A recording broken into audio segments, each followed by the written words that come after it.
Hi love viewers, நான் உங்கள் சக்திவேல். இன்றைக்கி இந்த வீடியோவில் என்ன பார்க்க போகிறோன்னு பார்த்தீங்கன்னா, உங்கள் செடிகளில் இருக்கிற இலையில் வந்து இந்த மாதிரி வெள்ளை கலரில் வளைஞ்சு நெளிஞ்சு கோடுகள் மாதிரி இருந்ததுன்னா இது எதனால் வருது, இதை எப்படி கண்ட்ரோல் பண்ணுறதுங்கிறத பற்றி பார்க்க போகிறோம். வீடியோ ஃபுல்லாக பாருங்கள், உங்களுக்கு யூஸ்ஃபுல்லாக இருக்கும்னு நம்புகிறேன். அப்படி இருந்துச்சுன்னா எனக்கு மறக்காமல் லைக் பண்ணுறது மூலமாக தெரியப்படுத்துங்க.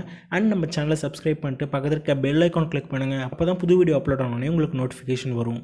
நீங்கள் வந்து மாடி தோட்டம் வச்சுருக்கீங்க, வீட்டு தோட்டம் வச்சுருக்கீங்க, விவசாயம் பண்ணுறீங்கன்னா கூட இந்த மாதிரி பூச்சி வகையை நீங்கள் வந்து கண்டிப்பாக பார்த்துருக்கலாம். இது வந்து பார்த்திங்கன்னா இங்கிலீஷில் வந்து லீஃப் மைனர் அப்படின்னு சொல்லுவாங்க. இலையோட வந்து திசுக்களை வந்து சாப்பிடக்கூடியது. லீஃப் மைனர்ன்றது வந்து பார்த்திங்கன்னா ஒரு பூச்சி கிடையாது. இது வந்து பார்த்திங்கன்னா ஒரு முட்டைப்புழுன்னு சொல்லலாம். அதாவது ஒரு லார்வா மாதிரி இருக்கிறது ஒன்று. இது வந்து பார்த்திங்கன்னா இலையோட வந்து திசுக்களை சாப்பிட்டு வந்து இனப்பெருக்கம் பண்ணும், உயிர் வாழக்கூடிய ஒரு பூச்சி வகை சார்ந்தது. இலையில் வந்து பார்த்திங்கன்னா அங்கும் இங்குமா யாரோ நடந்து போன மாதிரியே இருக்கும். அது சாப்பிட்ட இடங்கள்லாம் அப்படியே வெள்ளை கலரில் உங்களுக்கு தடமாக பதிஞ்சிருக்கும். இந்த முட்டைப்புழு வந்து பார்த்திங்கன்னா உங்களுக்கு இடையில இருக்கிற சத்துக்களை நான் சொன்ன மாதிரியே உறிஞ்சி எடுத்து அந்த லீஃபை வந்து உங்களுக்கு டோட்டலாகவே பாதிக்கும். இந்த லீஃப் தானே சாப்பிடுது, நமக்கு பிளான்ட்டில் என்ன பாதிப்பு வரும் அப்படின்னு நினைக்கக்கூடாது.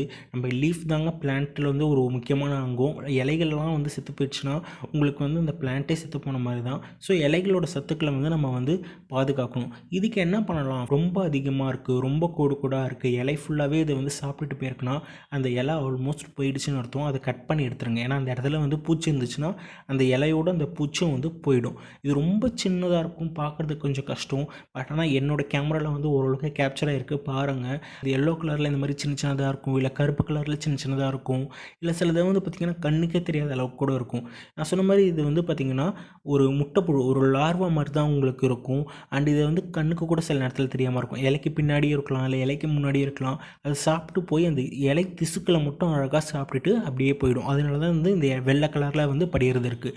இது மோஸ்ட்லி பார்த்திங்கன்னா தக்காளி செடியிலையும், பீன்ஸ் செடியிலையும், இதுக்கப்புறம் வந்து பார்த்திங்கன்னா கத்திரிக்காய் செடியில் நிறையா பார்க்கலாம். இது கண்ட்ரோல் பண்ணுறது எப்படின்னு பார்த்தீங்கன்னா, வீட்டில் சமையலுக்காக வச்சுருக்கிற சாதாரண நம்ம சூரியகாந்தி எண்ணெயாக இருந்தாலும் சரி, கடலை எண்ணெயாக இருந்தாலும் சரி, அதை எடுத்துக்கோங்க.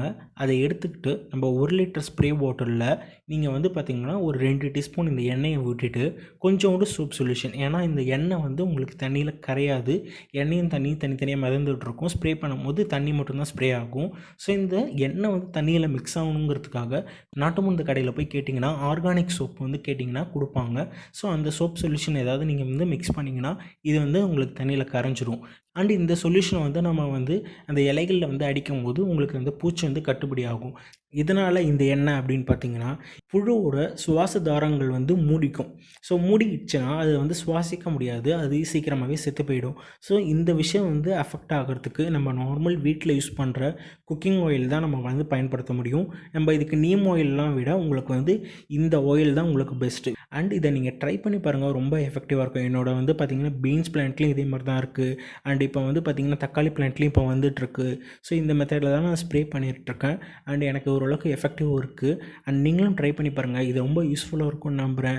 அண்ட் இந்த இன்ஃபர்மேஷன் வந்து தெரியாதவங்க எல்லாருக்குமே இதை ஷேர் பண்ணுங்கள். அண்ட் இந்த பூச்சிகளை நீங்கள் ஈஸியாகவே கண்ட்ரோல் பண்ணிடலாம். அண்டு நீங்களும் உங்கள் வீட்டில் இந்த மெத்தட் ட்ரை பண்ணி பார்த்துட்டு எப்படி இருக்குன்ட்டு எனக்கு கமெண்ட் செக்ஷனில் சொல்லுங்கள்.